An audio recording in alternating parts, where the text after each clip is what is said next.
Hey, I'm right back with another video. I think it's like 11 something. Waiting for lunchtime so I can pick up my resume work that I really am not really too enthusiastic about to do. I mean, I've gone through so much in my job search in the last few years that, and it was really a bad situation. So, I will say that looking for work at this time I'm still dealing with a lot of trauma issues when I'm looking for work. And I think it's going to be that way for quite a while. But I know that I can't be in this situation forever, so I have to press forward. So obviously, I'm trying to do everything I can to reduce the time of my job search. So I have to be a little bit more proactive as far as, following up with my resumes and everything. So I was thinking today about the behavior of perps, and sometimes, I know that I'm going to go back to like the time where I was working over at Murray Family Farms. You know, a lot of people want to project their own ideas and their own desires onto you just because, if a person dresses well or takes care of themselves, and it's really unfortunate, but a lot of people look at that person and they think, oh, well, they must be doing this, and this, only because that's what they themselves would be doing, okay? I'm a very reserved person. When I go to work, I'm all about work. So I know that there was a few employees that worked there who were constantly asking me, was I interested in so-and-so? Was I interested in so-and-so? My job is my job, okay? And being an African-American person, we always have to deal with a lot of work issues anyway. So we tend to be, when we get to a job, we are probably far more professional in our behavior than probably our white counterparts, only because we know that we have to be protected, because we are going to be perceived in a way that's not deserving of us, And so I do the best I can to, just focus on my job, and I want to do the best job I possibly can. So, like at Murray's Family Farms place, the dress code was pretty optional. I mean, pretty much most of the time I wore jeans over there, okay?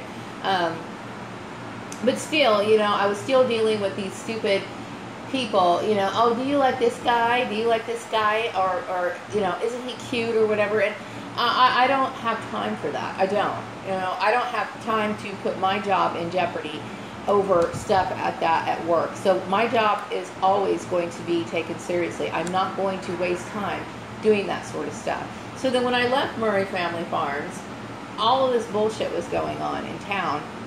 I had nothing to do with at all. The only thing I did was I changed my hair, basically.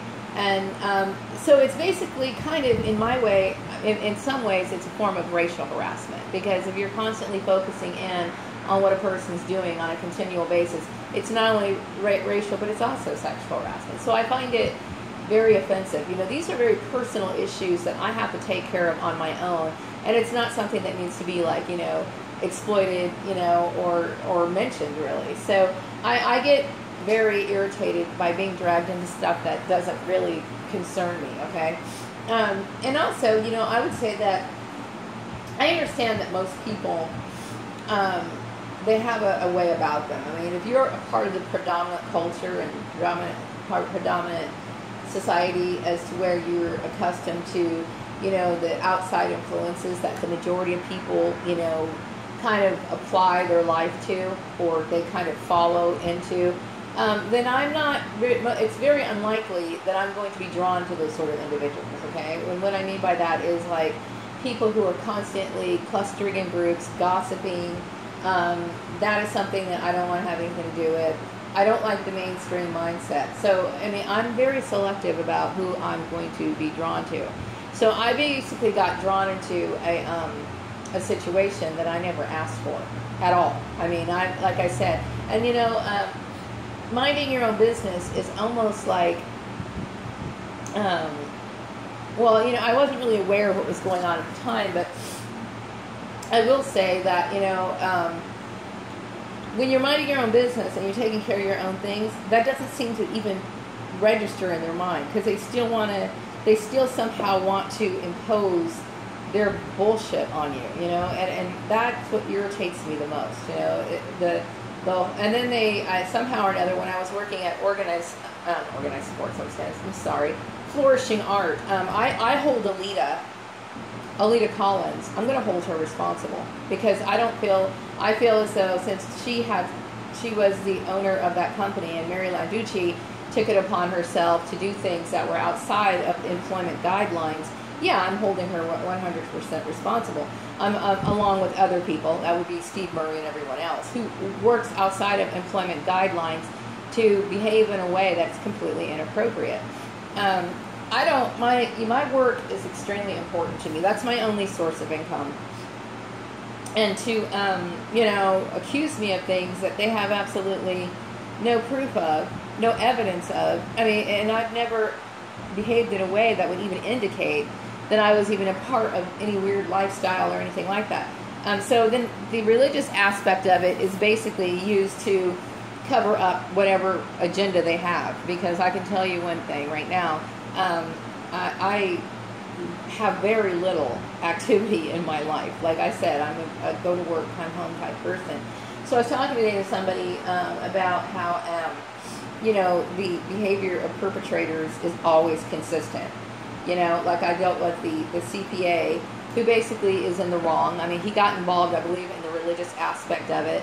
And really, he has no right to even put anything, his 2 cents worth into anything that I do, other than since I was working at Murray Family Farms and he was the accountant of that company, and since, Steve Murray himself probably knew a little bit about accounting, but obviously the accountant would probably know more, so that when he could evaluate my work, and yes, he could say, he could, evaluate it, and he can obviously give his opinion.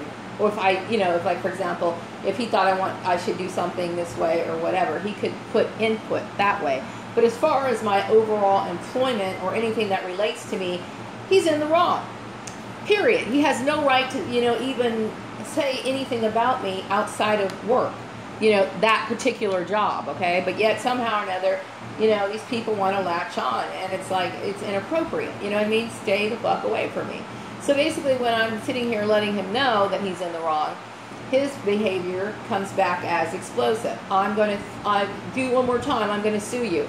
No, you're in the wrong. You have no right or say so over anything I do. So once again, their behavior is either explosive or dismissive when they're in the wrong. And I've never seen it any other way. This is the common behavior of people that are guilty, that are in the wrong. Today, I wake up in the morning and I don't like looking for work at this point. I don't, okay?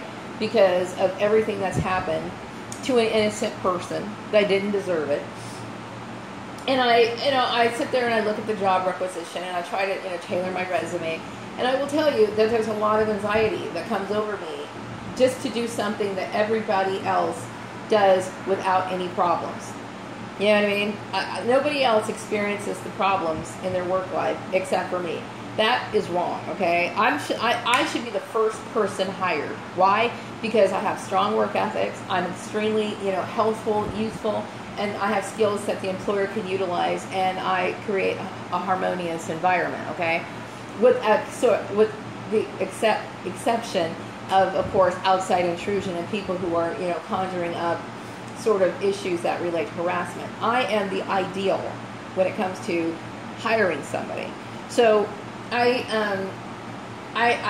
get really upset and frustrated when I think about looking for work. Okay, so that is the biggest thing that takes me so long, because if somebody you're constantly being under a situation where you're experiencing trauma, and then, then you have to go out and you have to look for work after dealing with all the trauma. It becomes extremely overwhelming, I will tell you. Because there's times where I'm working on my resume and I have to stop and I have to back away. You know what I mean? Because I get so consumed with anxiety. You know what I mean?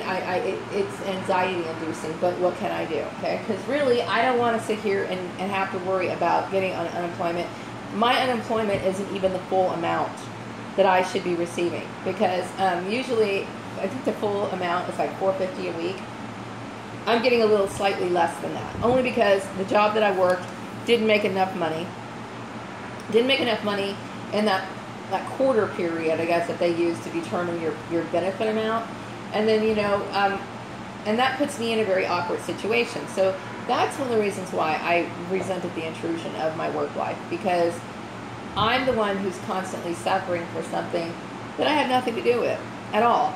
And then you've got these people who are living their life without, and they don't pay any consequence for what they've done. So I feel as though, I get angry when I think of this, because I'm dealing with something, I'm suffering for something that I didn't do, and I get tired of it, and I really should be, employers really should be looking to me, for me, meaning my reputation should be so good that I shouldn't have to deal with these worries, and it's unnecessary, and it's highly resented. So anyway, I wanted to finish my vent and my rant because yeah, I mean, I do. I think that Alita and her company, I think it's a piece of trash. I really do. I mean, she's got great autistic skills. She does. But I don't respect her. I don't respect the fact that she's a constant gossiper. She likes to gossip. She likes to stir the trouble up. She likes to invent things, and she's somebody that I have absolutely no respect for. Anyway, I'm going to wrap up this video. I'll be back with another one later.